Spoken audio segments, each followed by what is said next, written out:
Hello, everyone. I'm Amber Irwin, co-founder of Social Speak Network. Today, we're going to be talking about how to grow your email list. And it's really important to understand the purpose of your email list first. What are you intending to do with this? So we want to look at who do you want to attract? And you may have a couple different lists. If you are a family physician, you may have a list that's just geared towards young families with kids under the age of 16. And then you also may have another list that is geared towards senior citizens, maybe that's 65 or plus. So looking at who are you looking to attract to your email list? And then what is a valuable resource that you are going to give away for free? This is what we call our freebies, and this is what you see promoted on Facebook. You'll see on Instagram where it's 10 easy recipes to keep kids healthy, or 5 at-home exercise activities for seniors over the age of 65.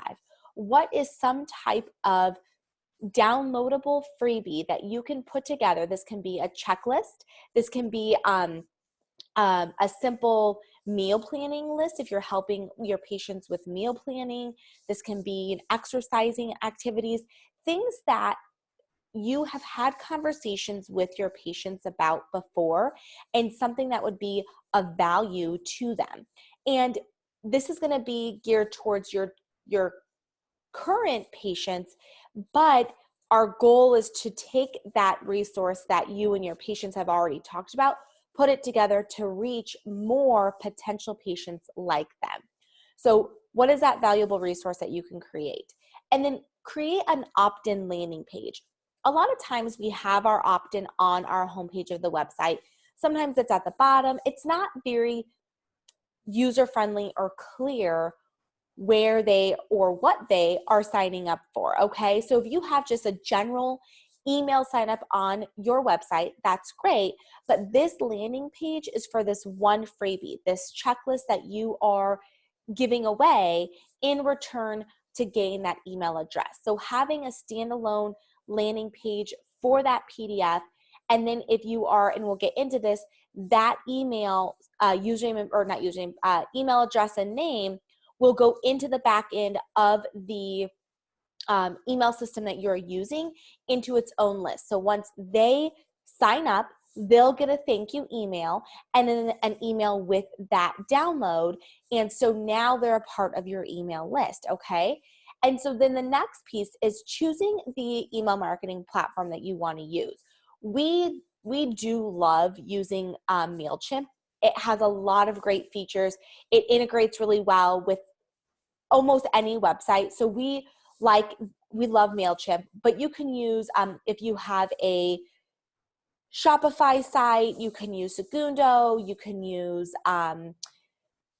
Constant Contact. I mean, there's millions of different email platforms out there. It's really looking at the one that's going to integrate the best with you and your team and what you're trying to accomplish. So that's where MailChimp comes in. I really like how user-friendly it is. And then make the sign-up process easy. So on that landing page, don't have them have to scroll to sign up. Have a sign up top. Have the benefits of the freebie you're giving away. And then if you want to have more detail about what's included in this freebie and have more content, that's great. But make sure that it is upfront, first thing they see, it's easy for them to sign up, okay? We want to make this as user-friendly as possible. So now you've put in all this hard work to creating your PDF, setting up your landing page, making sure it's user-friendly. Now what? Now it's time to drive traffic to there. And this is where your social media comes in, because this is where you can start creating those targeted ads around this one freebie. So you can have your target market be families in this area, this ages, these are the interests, and drive that traffic back to that landing page. And so they are putting in their names and emails, they're getting their free download, and you're growing your email list all at the same time. And again, you may have between 2 and 5 different campaigns running at a time, because it depends on who your target market is. And you may want to look at like condition based too. If you're a cancer treatment center, you may want to have a freebie for each individual cancer treatment that you're working on. Maybe you have a download for breast cancer. You may have one for pancreatic cancer. So looking at what services you are providing, who's your current audience, and who do you want to grow, what new patients do you want to come on in what area. So those are all things to start thinking about as you're growing your email list and you're driving traffic to this freebie. If you need help putting this strategy together and implementing it, please let us know. Head on over to Social Speak Network to free consultation and schedule your free consultation today. Thanks.